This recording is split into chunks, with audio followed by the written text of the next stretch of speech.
It is very interesting that when the progressive thinking started in this country, we somehow thought it is the working class which will be the agent of revolutionary change. We thought it will be initially, well, it was the industrial working class. If you look at before independence, in fact, if you go back to the 1910s and 1920s, the working class, indeed, in places like Bombay, in Kanpur, in Calcutta, where there was urban industrial activity, the working class was a very, very powerful, potent force, a revolutionary force. In fact, if you look at the 20s, then you will see the trade union movement is often chaired by the tallest leaders like Nehru and Netaji Subhas Bose and perhaps even Gandhi. So you would have Gandhi leading trade unions also in Ahmedabad, right? But something happened, I think, after independence or during independence, particularly after Tebaga. And after 1967, this is a very knowledgeable crowd. I don't need to tell you what happened in 1967. It so happened that Adivasi became a kind of a revolutionary subject in this country. You know, the Adivasi, who is not even supposed to be well integrated in global capital, who is not found in where the contradiction of capitalism is sharpest. The Adivasi in the most remotest areas,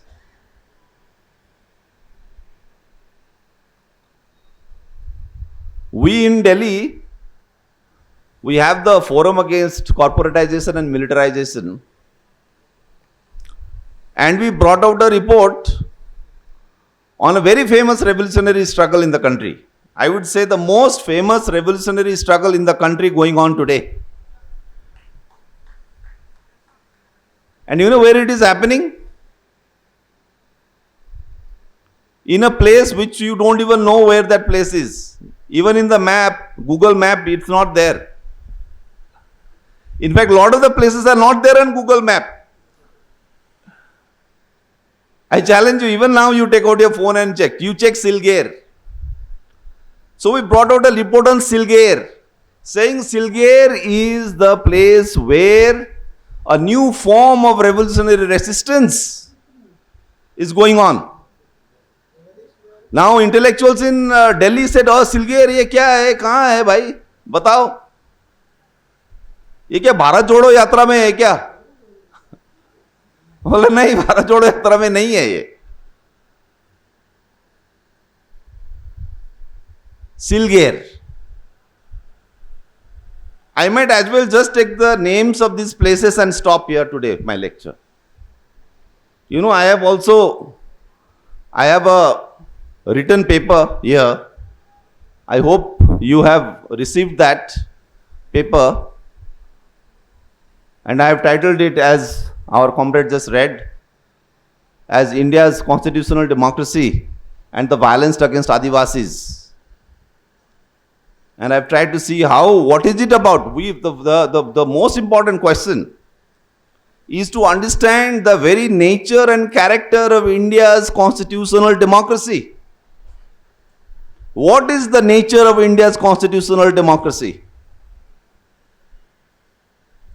If you understand the character of India's constitutional democracy, then you can understand why what is happening with the Adivasis is happening with them.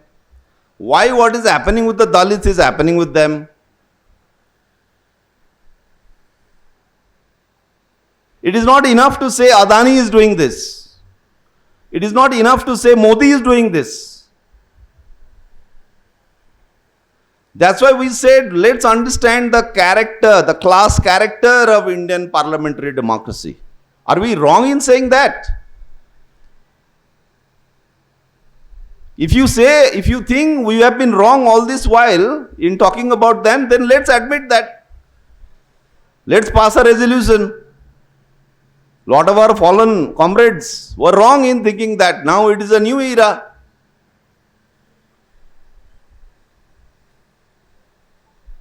So what is the nature of India's constitutional democracy? So we said, look, India is a semi-feudal, semi-colonial society. So hence its democracy will be of this kind. Are we wrong in saying that?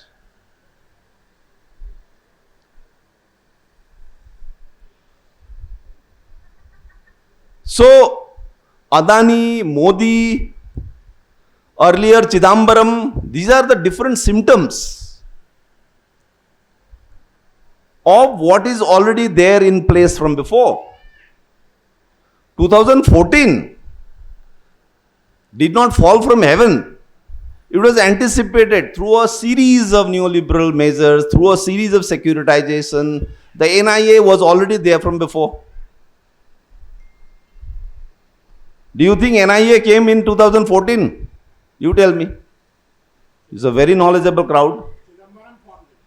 Chidambaram formed it. So, that's why I titled. If I have to understand Adivasi, I can of course go to Adivasi areas and do a questionnaire and say, oh, how much, poor you are, how much problems you have. But the other is to also say that charity begins at home. Let's see what is the kind of democracy we have put in place. So, places like Silgare today, places like Bechapal, Modonar, Sarkeguda, Gompad. What happened in Sarkeguda? What happened in Gompad? Here we have Himangsu Kumar with us. He was the person who led the struggle in Gompad, along with so many other Adivasi people from there. So what is happening is that today we are in a position where the Adivasi becomes something which is far more than an Adivasi, The Adivasi becomes the placeholder for revolutionary political subjectivity in India. That the Adivasi becomes the beacon, the most advanced detachment of revolutionary consciousness in this country.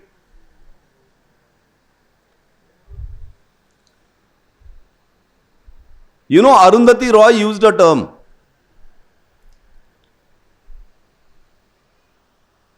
She used a term, Gandhian with a gun.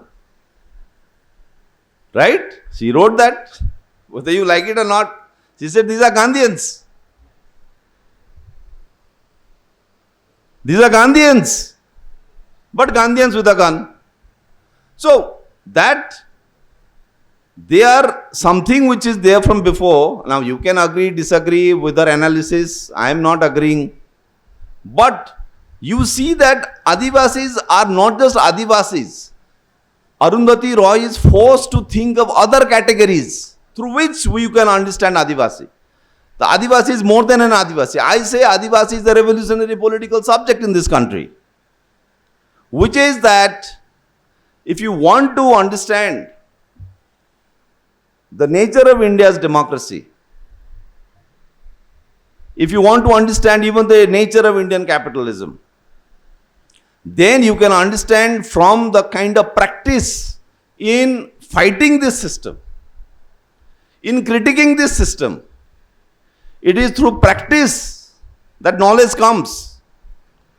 If this resistance was not there in this country today, if Silgare was not there, Bechapal was not there, if the resistance in Gadchiroli was not there, then we would not also be here. The space for us to talk is created by the sacrifice of the martyrs, by the comrades, by the revolutionary activity, which is led, whose main body is Adivasis today. And that's what we must first realize.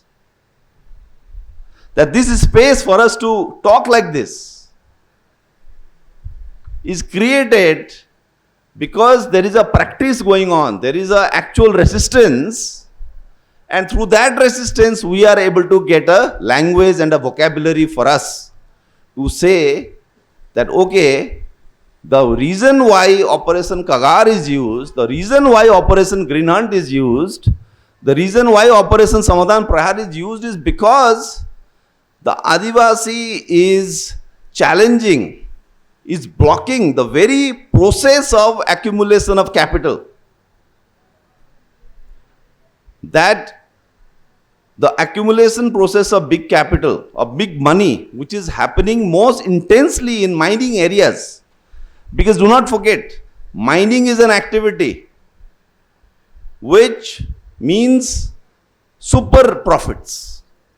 It is like a hill, a mountain which is there, and you just go and take out resources and sell them. You don't have to spend so much on setting up a huge factory like when you do for a production. If you are producing anything, if you are producing scooters, if you are manufacturing cars, any kind of other capitalist venture, you know there's a lot of labor management, a lot of investment that is needed. Here, mining, once they can capture those hills and those mountains. It is just take out the resources and sell it. And there are enormous amount of such resources. Look at the Bailadila mines in Dandakaranya, in Dantewada. They are mining there since I think at least last 40 years. And lot of these mines, at least at the time, was directly connected to global capitalist supply chains. So the iron ore from Bailadila in Dantewada would go directly to Visakhapatnam, right? From there, and from there to Japan. The global imperialist supply chains are passing right through what you consider remote. It's not remote at all. So right where the process of accumulation of capital is taking place, there the Adivasi is located.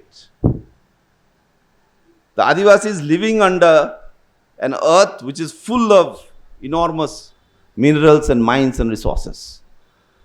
You know, when people on social media, on WhatsApp, you will see a lot of things about lampooning the wedding of the Ambani family, right?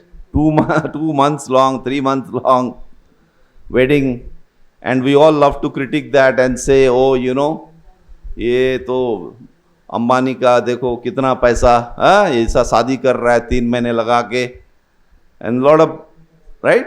But what you have to realize is also, where did that wealth come from? Of course you will say Jio से बहुत कमाया. Of course Jio से बहुत कमाया. But you know, there are the core sectors of the economy. Ambani did not start with Jio. The core sectors of the economy are mining, are forest resources. And that's where they are making the first initial super profits. Adani, by the way, has now coal mines in Australia. Now don't think that in Australia they are not displacing other people there. There are Adivasis there also. If not the Australian Aborigines. Same thing happening in Brazil. Same thing happening with fracking now in the Arctic zone, in the northern parts of Canada. Right? So the Adivasi happens to be right in the place where the capital accumulation process is at an enormously huge level.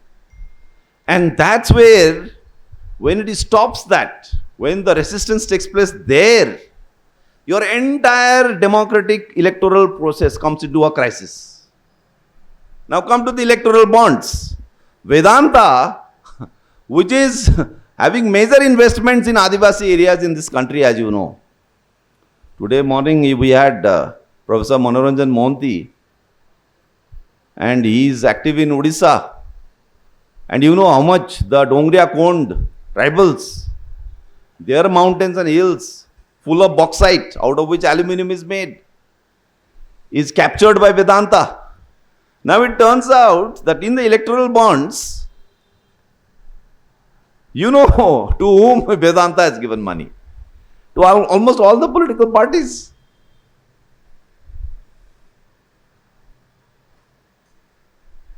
So if the electoral process in India, and what should I tell you? I mean, we are in Hyderabad. In Andhra and Telangana, they said to contest an MP seat, how much crores is needed? You know much better than anybody else, anywhere else in India, right?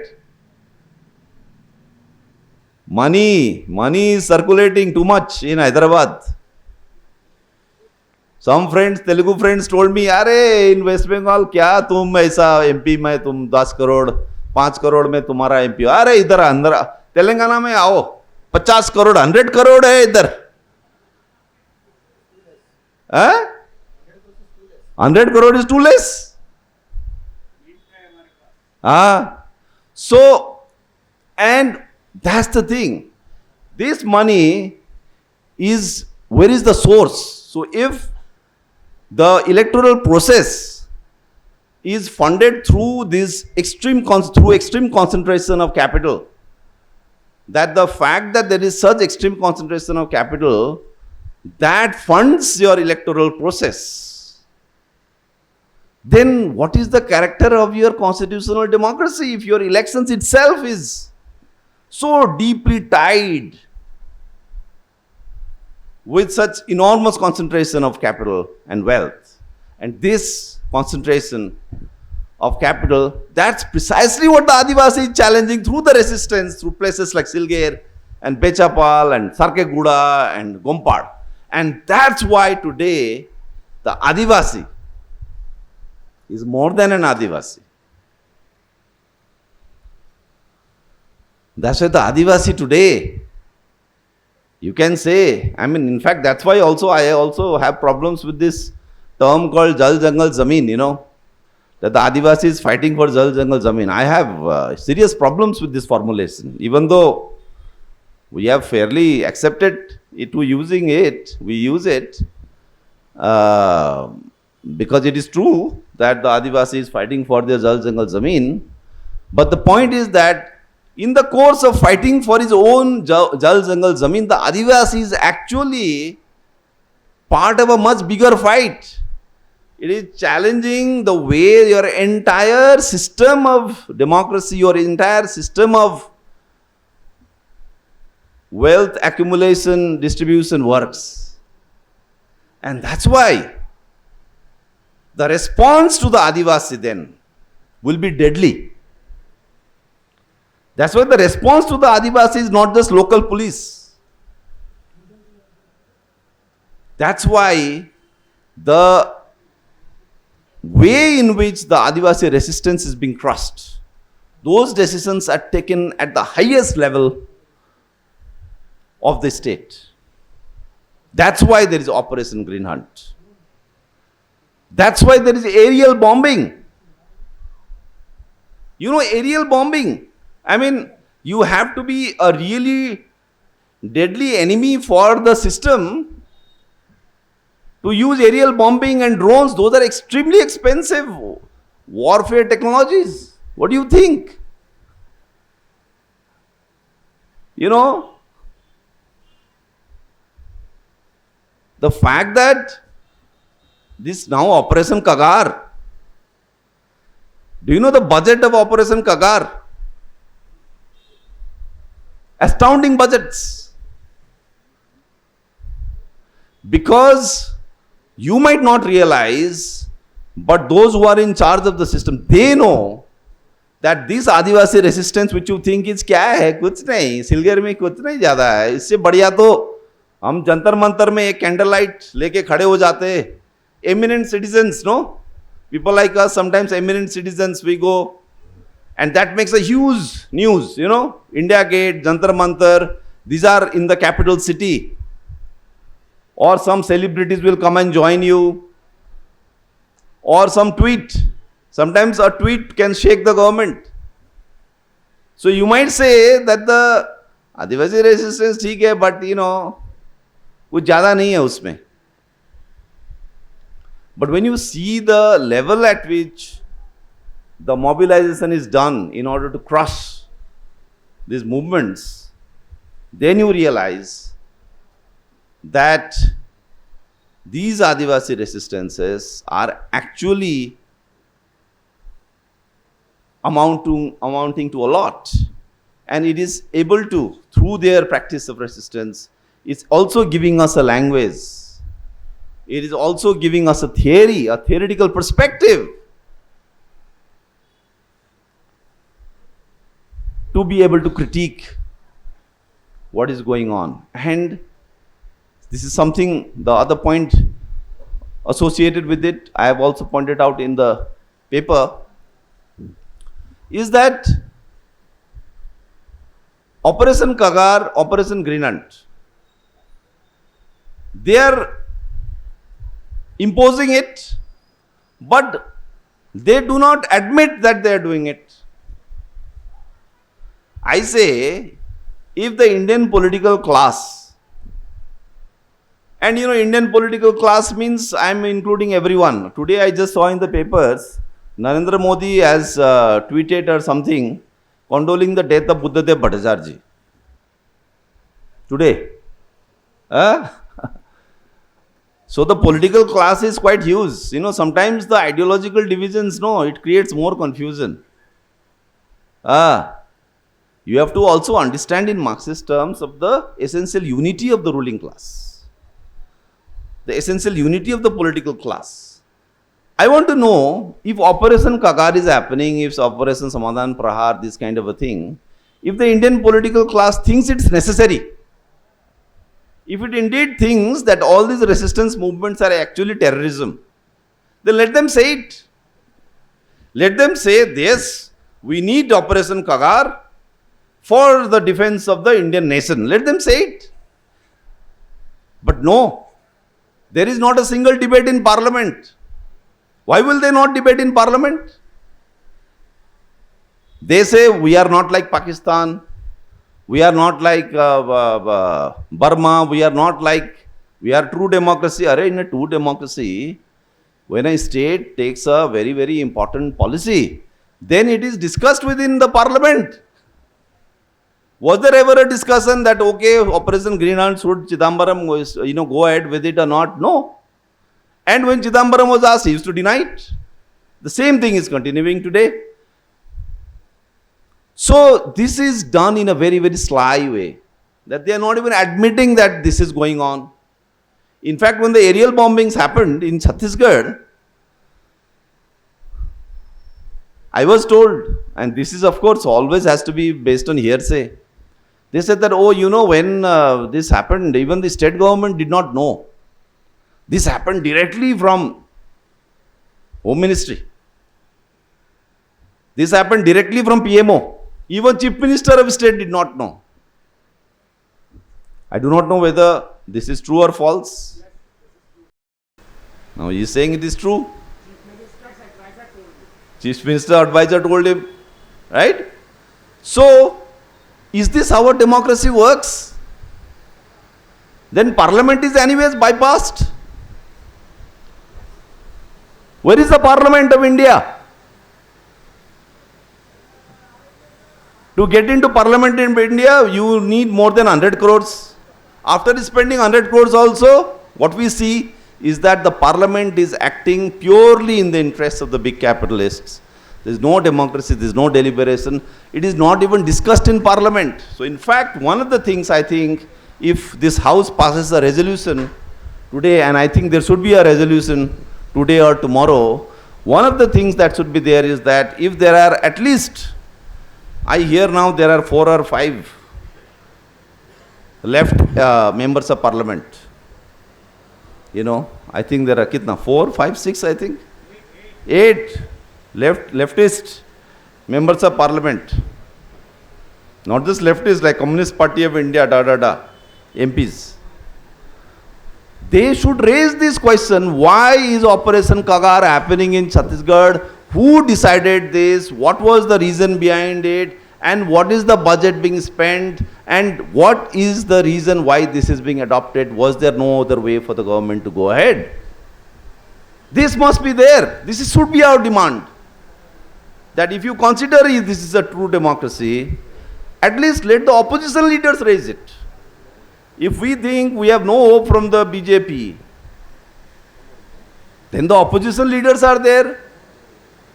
Akhilesh Yadav, he is famous PDA, Pidit, Dalit, Pichda Dalit, Alpasankyak. Adivasi comes under all three, I think. Alpasankyak. So, what you see then is that it is the very character of this Indian democracy that has let down the Adivasis. But then at the same time, we know this has happened. If the Adivasis had fully adjusted with the system, if the entire Adivasis had,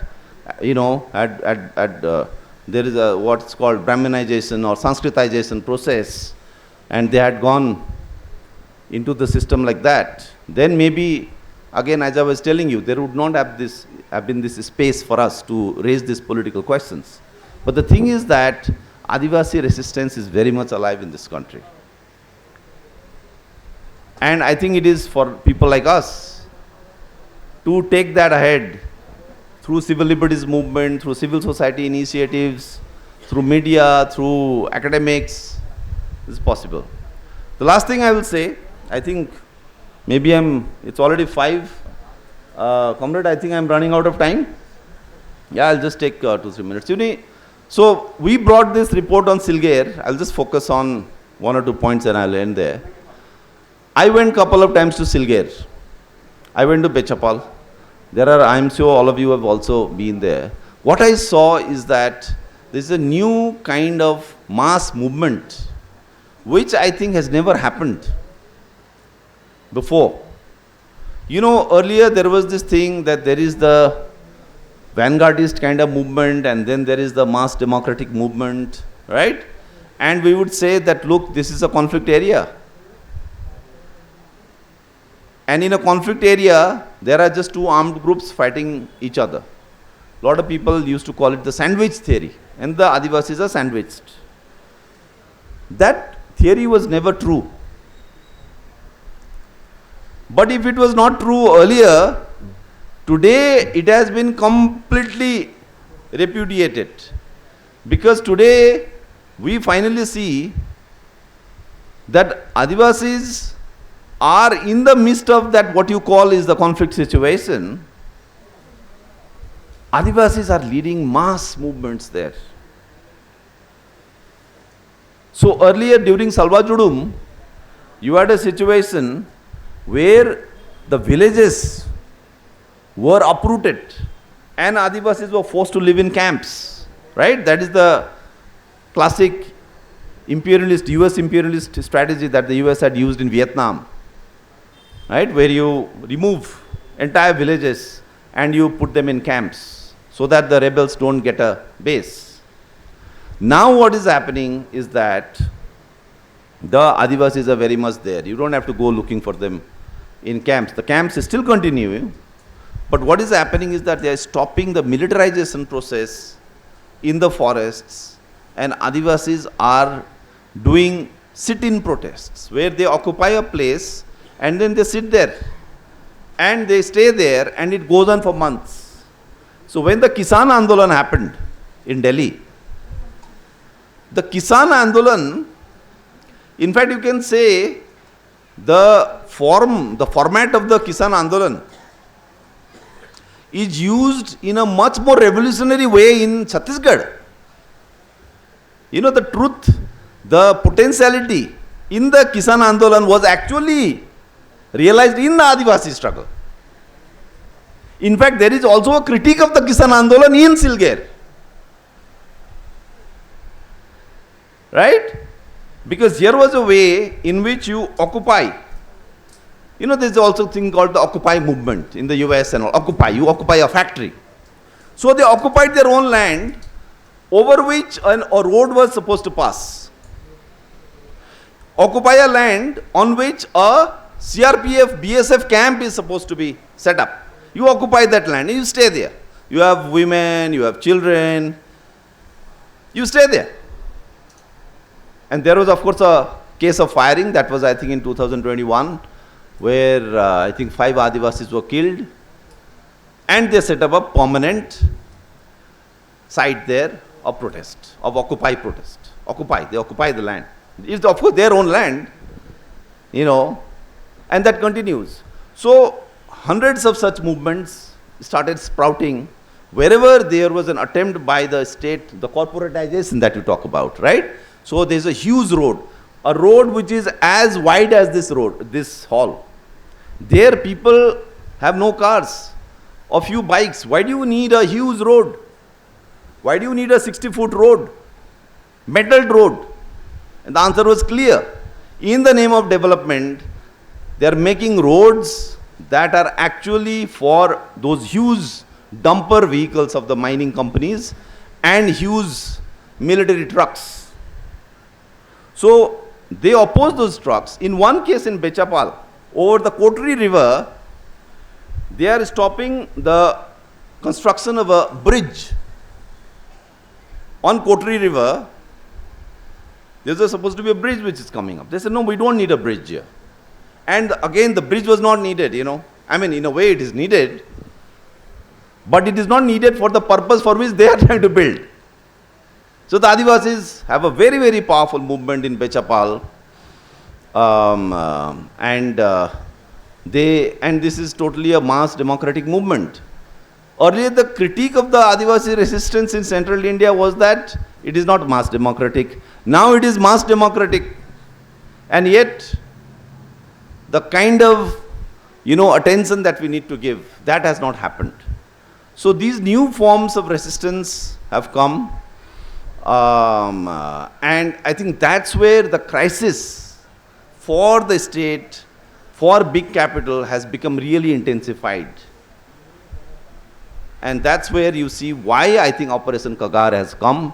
It is a part of the way in which the resistance has gotten a wider base, because of which the system is using more and more fascistic methods, more and more force, more and more aerial bombing.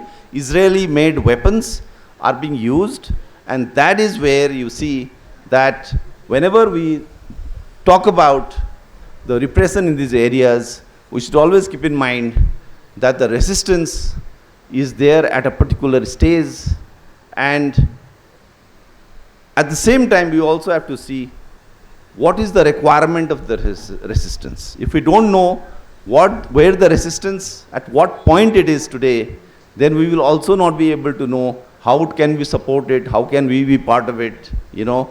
Then we might always want to, mix it up with certain other kinds of forms of protest that might not really be what is going on there. You know, it is a very, very political movement with a very, very sharp revolutionary edge till today. And this is, of course, the recent thing. In fact, the new kind of movements that have come are often led by the educated youths. So, and this is a post-lockdown phenomenon, by the way.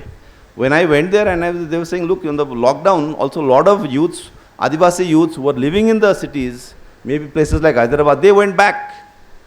So when they saw their reality, it is they trying to organize these movements.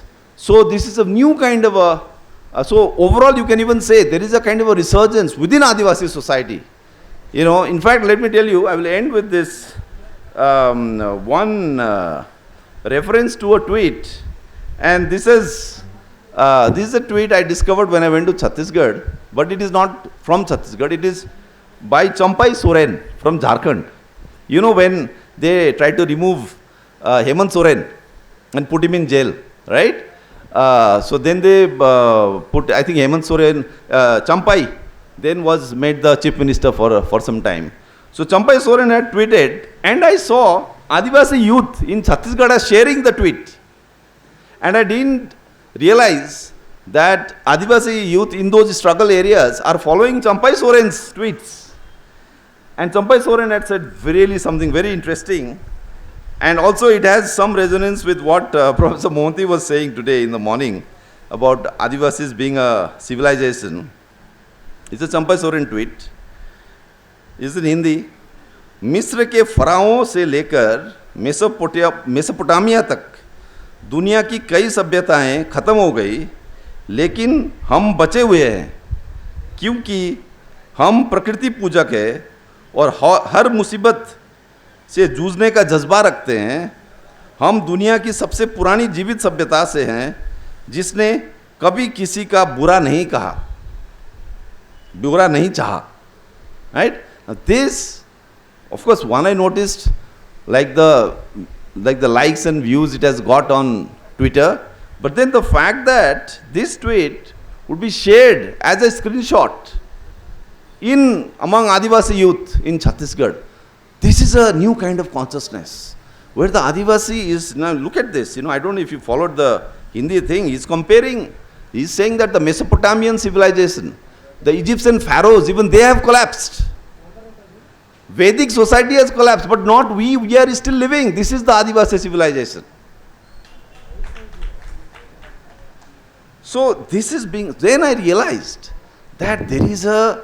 Forget about the struggle. Forget about the everyday movements. This, that, and the other. The smaller things about what the at this scale, you would think even what is going on is quite small. The fact that they are able to think in these civilizational terms about themselves. It shows that there is a new kind of a section in Adivasi society, new educated youth, which is looking at these, say, Operation Kagar. They are not using, I have seen the term Operation Kagar, they are using their own word, like in Jharkhand they will use Diku, right? Outsiders, foreigners, something, the non-Adivasi. So this resurgence is going on. My sense is that in the coming next few years, the Adivasi society, Adivasi resistance, is going to undergo a change. It will not be the same. This time, even in the elections, as you saw, so many Adivasi parties have contested. In Rajasthan, we have among the Bhil people, the Bhil Pradesh people, they have elected an MP there. In Chhattisgarh, they are making new political parties. So the Adivasi is also transforming itself. Maybe it will go a bit like the Dalit movement went, where the Dalit movement has a major stake in electoral politics today. But what I see is that they are not going totally in the direction of electoral politics. They are going to remain with the revolutionary movement, but in very, very creative ways, in ways that I think we cannot anticipate. Thank you very much.